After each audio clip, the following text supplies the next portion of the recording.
Well, got to do a follow up on the video I did earlier, which was done last night as I came home dead tired from work.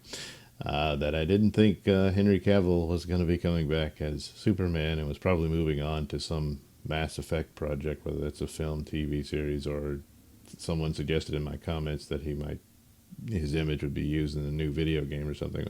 Yeah, whatever it is, yeah, he's moving on.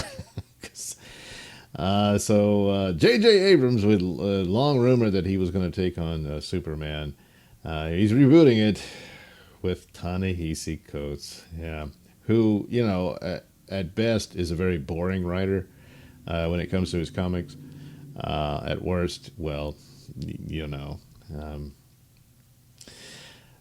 so yeah, it is as Matt McGloin saying, "Hey, my scoop 2 years ago that J.J. Abrams was going to take on Superman," and so yeah, um, so he'll be producing it. Ta-Nehisi Coates is supposed to write the script, and so J.J. Abrams lately, that's all he does. He uses virtue signaling, superficial crap to gain positions. Me Too was used to get people he wanted in Warner Brothers. He did that.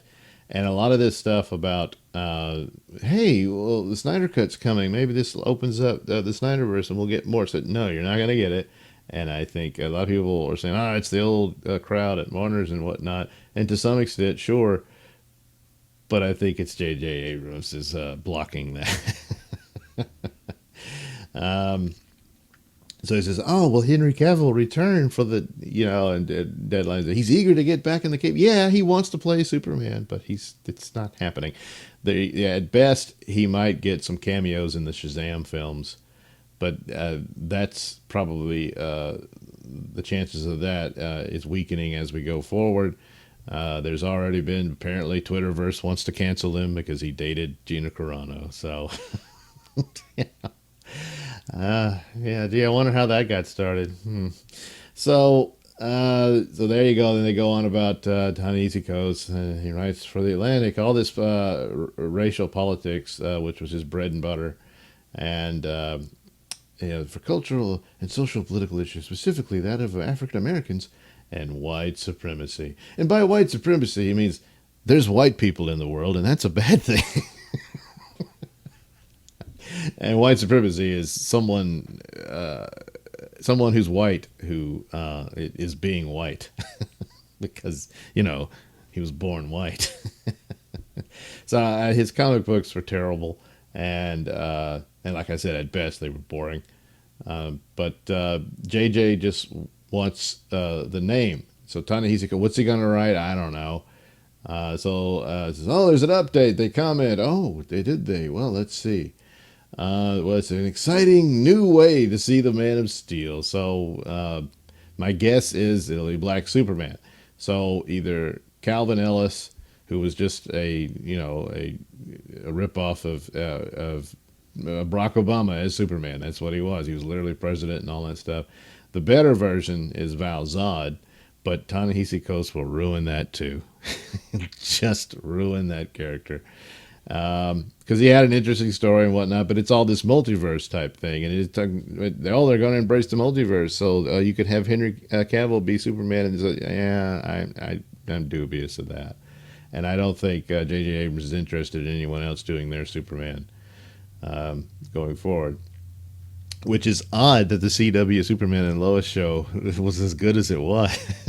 It's because it didn't have any political correct checklist thing mark off there, and there's still that woman. What is it, Nadira Tucker? I think her name was claiming, oh, I was let go from that show because I wanted diversity, which means she wanted to race swap, and apparently she wanted to race swap Ma and Pa Kent, which is kind of stupid because they're already dead by the end of the spoiler, by the end of the first episode. And she's trying to make a stink about it for again, and you can't blame her because that's the way to jockey for position, and power. But it's like that's all she brought to the table, if that's about it. But she was paid for the season, so it. So anyway, how long can that show maintain its excellence from its first episode, which is so bizarre as CW show. There's nothing spectacular, but it's this oddity that comes out of CW like that, where it's just, hey, Superman's a family man. He's in keeping, and they're obviously being derivative of the Richard Donner and Christopher Reeve era of Superman films. But I was watching Midnight's Edge live stream, and someone mentioned that in a lot of ways, the Superman and Lois pilot episode is what Superman Returns should have been. Instead of that bizarre story where Lois has Superman's son and doesn't remember it, and because he kissed the memory out of her, and then she suspects it's Perry White's son. I mean, it's like Lois got around, didn't she? It's just bad all over. But here it's just okay. So they're married and they have these kids, and it's sort of Superman and his family life and all that, and it looks like it can work. But how long can they maintain that?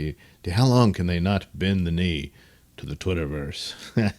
Well, we'll see. Well, right now, that's about as good as Superman you're going to get. As far as Henry Cavill, I don't think so. I think that's done, unfortunately.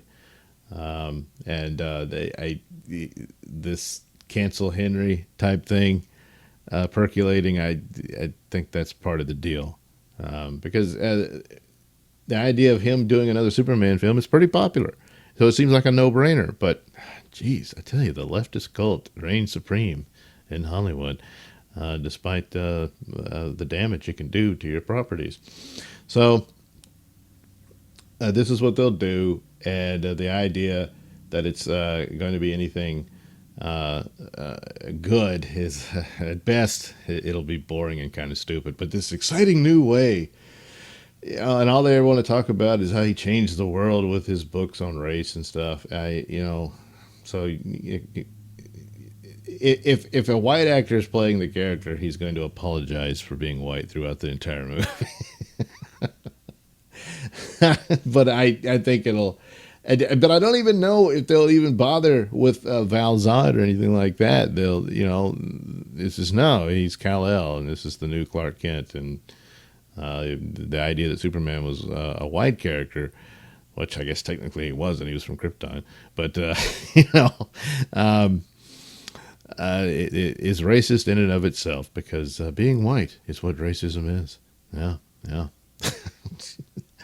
And so. There you go. Plus, it's like Ta-Nehisi. I mean, now he wrote Captain America, so he didn't make Captain America black. I mean, I think he didn't do the Sam Wilson Captain America. So, but normally it seems like the new neo-segregation rules is black people can only write black characters and that sort of thing, which is very odd. But that appears to be the thinking in the entertainment industry now. So my guess is this will be a black Superman. There had been talk about that for quite some time, and Michael B. Jordan, there was talks with him doing that. If it is a white Superman, so what? Because this is a terrible idea. About as bad as Tom King writing New Gods for Ava DuVernay, which is probably going to be even worse than this. So, it's a crazy world in Los Angeles and Hollywood. This is really stupid, and it's unfortunate. So I guess it's Tyler Hoechlin Superman, and that's it. So and we'll see how long they'll allow that to last until, I don't know, it'll be canceled Tyler or something. Yeah, an amazing thing that a CW show. And then this crazy thing, virtue signaling stuff, because that if you don't watch J.J. Abrams' movie, you are obviously racist. See, that's the deal, because that template of how to market your film worked so much, did so much great work for Ghostbusters and Terminator and Charlie's Angel. It all came and went. Birds of Prey, yeah. Because see, if you didn't see those films, you were a sexist, so a misogynist. So if you don't see this movie, you're a racist. So that's how you go. So it says there's no plot details because there isn't any. It doesn't matter what the plot is. That's the point. You must see it because if you don't, you're a very bad person. It's not going to work. So, oh well, another lost opportunity for a great character, Yeah, that's another thing. They did do some race swapping, and sort of. It's the CW show. It's Lex Luthor is black. Something. How the hell did that happen? I mean, the villain can be because obviously, I think if you paid attention to any of the CW shows, he is from an alternate reality, and as a result of the Crisis on Infinite Earth crossover, a lot of worlds ceased to exist. So somehow he must have survived, and he blames Tyler Hoechlin's Superman for the loss of his world, and I'm thinking that's probably what his motivation is. So there's that. But because they've already introduced their John Cryer was his Lex Luthor, so it's a little intriguing detail there. But still, with the Twitterverse, when that sinks in, I don't know. So is this the pay? All right, we're going to give them the old timey Superman on TV, and the movie will be the new and improved progressive Superman. So maybe that's the plan. Yeah, well, we'll see. Thanks for watching and listening. Say, while you're still here, why not like and subscribe and share with your many friends? Yes. Also, check out my mini stores in the link description below. Yes, where you can get t-shirts, hats, mugs, all those goodies with my artwork on them. Oh, yeah. And head over to indieplanet.com and pick up a copy of my comic book, Night Night. Oh, yeah. You can also catch me at my podcast, Mr Nailsin Show, on RadioMisfits.com. And you can also watch my videos on BitChute.com and now on Rumble.com. Oh, my goodness. So many places to watch me and my stuff. Oh, yeah. And if that's not enough for you, well, you can follow me on many social media platforms and say hi to your old pal, Mr. Nailsin.